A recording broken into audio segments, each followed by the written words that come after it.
everyone, it's another Friday. It's another time for Addie's chat. Thank you so much to everyone who joins the chat every Friday, to everyone who has a look every week to see what the chat is about. Thank you so much. You are welcome. You're welcome, everyone. If this is your first time, you're welcome. This is Addie's chat. My name is Addiola. Most people call me Addie, and this is Addie's chat, where we talk about savings, budgeting, and everything in between. It could be anything, really. It could be anything. Thank you so much for joining the chat today. Today, my chat will be very brief, really. I'm going to talk about 5 money skills, actually, that we never learnt in school.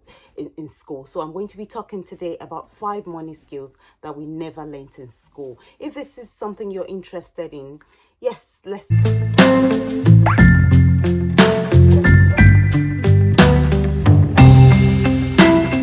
As I said earlier, I was going to talk about 5 money skills that we never learnt in school. But before I go on to that, I just want to say a huge thank you to... I met a lady today in the store. I was going up the escalator and she was coming down and she kept smiling at me. I actually did not remember where I'd known her from, but she came back up to tell me that she watches the chat. So thank you so much. Thank you. I really appreciate it. Met a gentleman on the way back from school as well that said he found the chat very, very helpful. Thank you so much. I really appreciate you. Thank you so much for watching the chat. Don't forget to keep liking, sharing with friends, because when you like, it helps YouTube to actually share this chat with other people that might be interested. Thank you so much, everybody. Yes, as I said earlier, my chat today is about 5 money skills that we never learnt in school. 5 money skills that we never learnt in school. It's a shame, really, that a lot of the money skills, the real skills that we need for life, really, I never thought in school. But I thought I'll share with you 5 money skills that I wish that we learned while we were in school.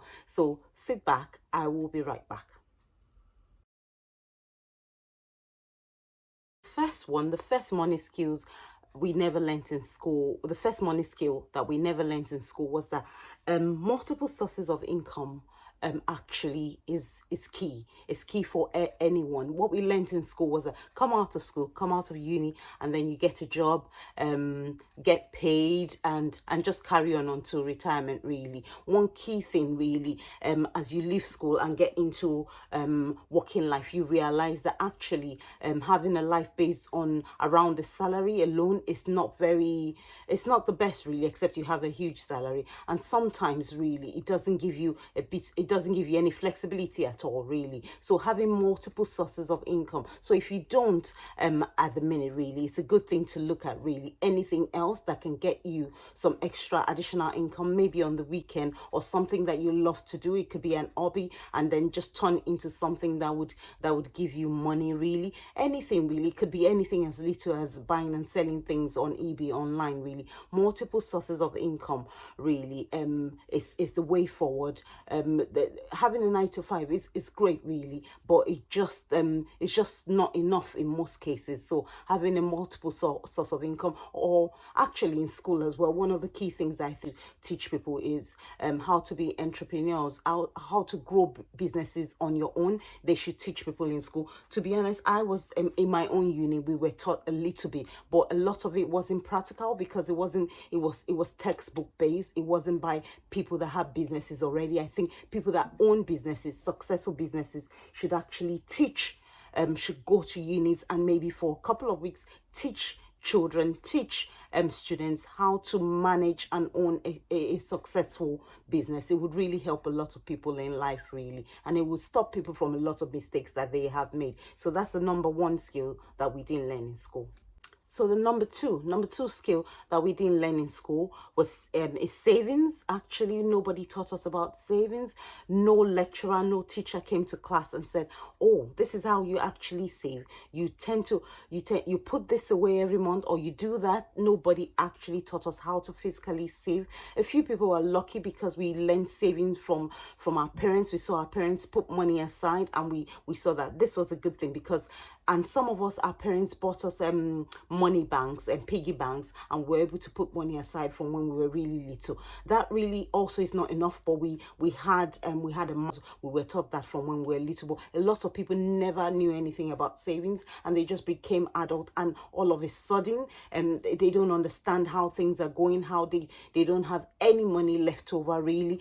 Budgeting again is another tool that was never taught in school. How people can priorities, how people can set priorities, how people can budget from month to month, never taught in school really. This is an essential skill for every adult really, and I think it should be taught in school. So that's number 2. 3, haggling really. Haggling, this is another word for negotiation really. In the part of Africa where I'm from, this is a skill that we use a lot. This is a skill that we have learned, and is a skill that we've mastered a lot really. You never call something a certain price, and we would never buy it for that price. We would always negotiate. Negotiation is actually a good skill to have really. If you're buying a property, if you're taking out a loan, if there's something you're buying, if you can just ask and just say, oh, can I have it for this price rather? Can you put that in as well in addition to this? It's not a bad thing really. Wealthy people really, and business people negotiate all the time. To ask for a reduction, we should be able to ask for a discount really. A lot of business people do that really. It's a skill to have, and we were never ever taught this in school. So that's number 3 skill. Yeah. Number 4, the skill that we were never taught about was retirement. Nobody talked to us about retirement and what we should do for retirement. Ideally, as soon as you get out of uni and you get a job, you should really be looking out for your retirement. You should really know what you're looking to do with your retirement, because your retirement is quite crucial. Your working life, you've worked all through life, and a lot of people haven't actually taken time to have a plan for their retirement. Luckily now these days, most employers actually do have to sign people. They are obligated to sign people up for a pension plan really, but most times you find that this is also not enough, because people haven't made any other arrangements really. The pension pot, whatever you're putting away now, it will not be the same value at the time that you will retire.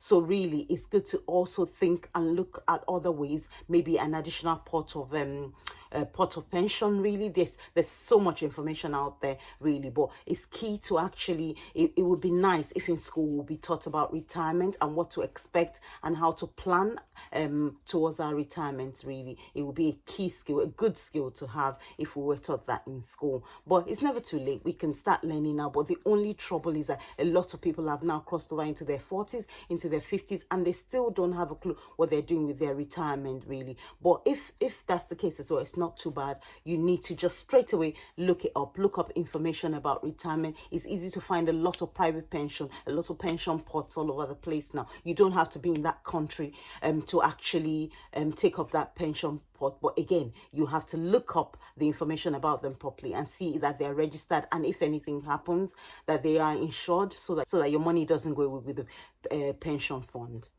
The last skill that they never taught us, and the last thing they never told us in school, is that there's a link between our emotions and our money. And a lot of marketers, a lot of brands have capitalized on that. They know that we buy certain things because of the way we feel towards those things. Some things are not necessarily things that we need at all in our life, or some things are not necessarily things that we would ever need, but we buy certain things because of the emotion that we attach to those things really. And also, when we're feeling great, sometimes we tend to shop, and when we're feeling down as well, sometimes we tend to shop. There is a huge link, I believe, between our emotions really.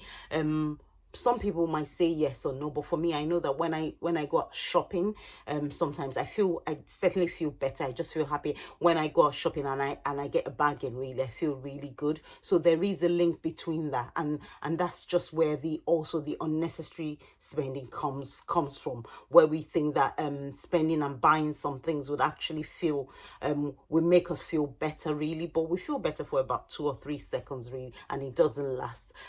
So, and again, with little things we do this, and then with big things as well we do this as well. So there is a link. I don't really know a lot about that link, but psychologists maybe will be able to help. Hopefully one day we'll be able to speak to a psychologist or have a psychologist on this chat to talk to us about the link between our emotions and money, really. So that will be a good thing to know about. I know that there is a link, but I don't know a lot about it. I know that certainly when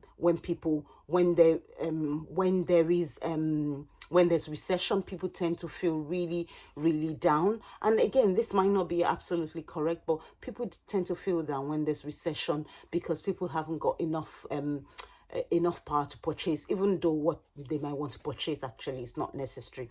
But again, yeah, that's just it, really. There is a link, really. And one last thing, the one I wanted to add, really, there's something, one of the things, maybe I think this has been programmed into us in school as well, that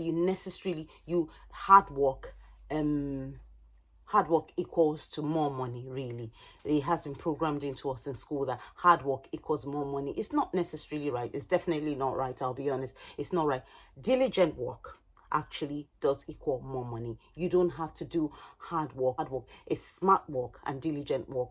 That really is what gets you there, really. And I think this should be taught more in school, really. It doesn't have to, it's not about actually being at work from 9 a.m. to 9 p.m. really. A lot of people are at work all day, 24 hours a day, and they're not diligent at all. Anything they do has to be corrected. So what's the point, really? Yes, and if anything, 2020 has taught us again that hard work, dying at work does not bring it does not bring all the outcomes. 2020, a lot of us were still able to do all the things that we did, really, and we got all the outcomes that we desired without doing a little bit less. We're doing a little bit less. I mean, really, we're doing a little bit less than we would normally do if we were in the actual office. So really, it's one thing now, really, for young people to know that it's not true that hard work necessarily means more money. Diligent work means more money. If you're diligent at your work and you're focused, you get more money. But the actual putting a lot of effort, unnecessary effort, doesn't actually bring more money. Anyway, that's my chat for today. And these are my opinions, as I say, really. I'm not a financial advisor. Some of these things you do have to speak to a financial advisor. These are just things that from my own experience, these skills I've said today, it would be helpful if this is taught in schools. I know that these days a few banks go into schools to actually do financial education week. I don't know what they cover, really, but it would be interesting to find out what they cover, and it would be good for them to actually cover some of these things I've mentioned today in school. Some of these skills are quite important for people to learn while they're still in school, so that as soon as they come out, really, they make the most informed decisions for themselves. Anyway, that's my chat for this week. I hope to see you all next week. Have a great weekend. Have a great week. See you next Friday. Take care of yourself. Thank you so much. If you haven't subscribed, it's time to subscribe. Please share with a friend. Share with at least one friend today, really. I will see you all next time. Bye.